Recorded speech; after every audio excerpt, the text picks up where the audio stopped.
أنا بقول هذا مامور قبل كبنادر واحد هولها فرتمده هولها جود وحان ما تضيع ترغب بالعوني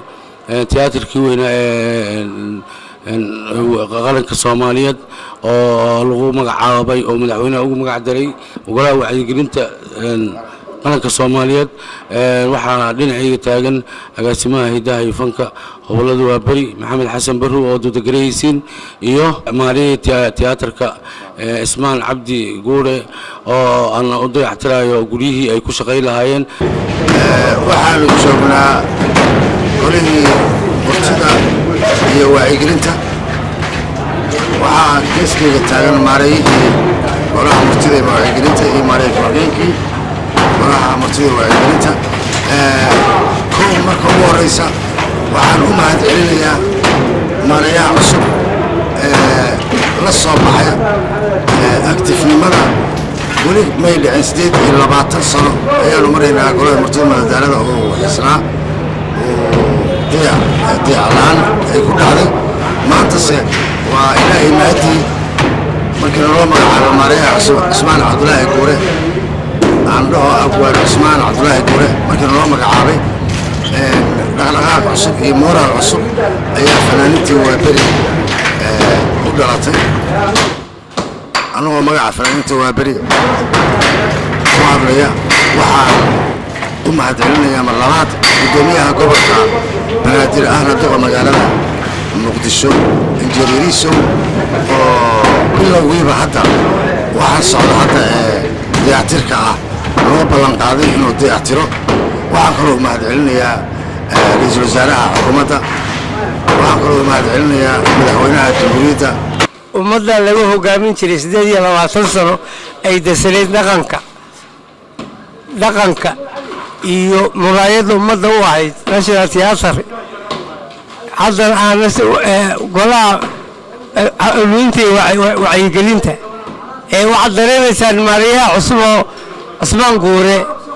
isla markiiba dubadii inuu bilaabay qaydaantii inuu bilaabay waxaan mahadcelinaynaa madaxweynaha iyo ra'iisul wasaaraha iyo duqa magaalada Yaresow iyo maarayaha cusub iyo dhammaan inta jacayl fankii iyo dhaqankii Soomaalida uu soo noqdo maanta waxa bilaaban doonta muraayadii dalka in laga ummadda dhaqanka looga jeedin jiray inaa bilaabatay dhismaheedii haddii ilaahay idmo 2 bilood 3 bilood ka bacdi halkaan aan isku arki doonaa bismillaahir rahmaanir rahiim halkaan joognaa waa golaha murtida iyo wacyigelinta waxaa garbahayga taagan agaasimaha waa bari iyo maareeya ku-xigeenka golaha murtida iyo madadaalada waxaa hawl ka socotaa oo aan ku sugannahay tiyaatarkii oo dayactir uu ka socdo waxaan uga mahadcelinaynaa dayactirka hadda socda oo ku kooban qaybaha xafiisyada qayb kamida gudoomiyaha gobolka banaadir ahna duqa magaalada injineer Yarisow oo nagu caawiyay inuu meel aan fariisano marka koobaad noo diyaariyo madaxda kale qaranka madaxweynaha iyo ra'iisul wasaaraha iyo golaha wasiirada iyo baarlamaanka dhamaana waxaan ka codsanaynaa tiyaatarkii qaranka ee ummadda Soomaaliyeed laga hagi jiray ee afkaarta madaxda ka soo baxdo ummadda loogu bedeli jiray suugaanta in ay wax ka qabtaan oo haddii alla ku sida uu hadda yahay laga bedelo rajadeenu aad ayay u fiican tahay madaxweynaha Soomaaliya wuxuu ballan qaaday in la dhisi doono waana rajaynaynaa mar dhow in laga dhigo sidii uu ahaa jiray marka maanta dayactirka socda iyo hawsha ka socotana gobolka banaadir ayaa nagu caawiyay waxaana rajaynaynaa inta tiyaatarka la wada dhisayo in naloo diyaariyo qaybihii xafiisyada ee haddii alla ku roon yahay lagu sii shaqaynahay dhammaan gobolada waa bari waxay diyaar u yihiin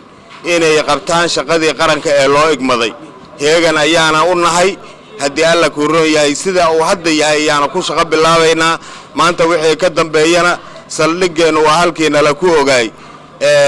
golihii murtida iyo madadaalada ex la dhihi jiray ase yeeshee magacaas madaxweynaha Soomaaliya uu ka bedelay oo hadda wixii ka dambeeya la dhihi doono golaha murtida iyo wacyigelinta waa mahadsantihiin wassalaamu calaykum waraxmatullaahi wabarakaatuh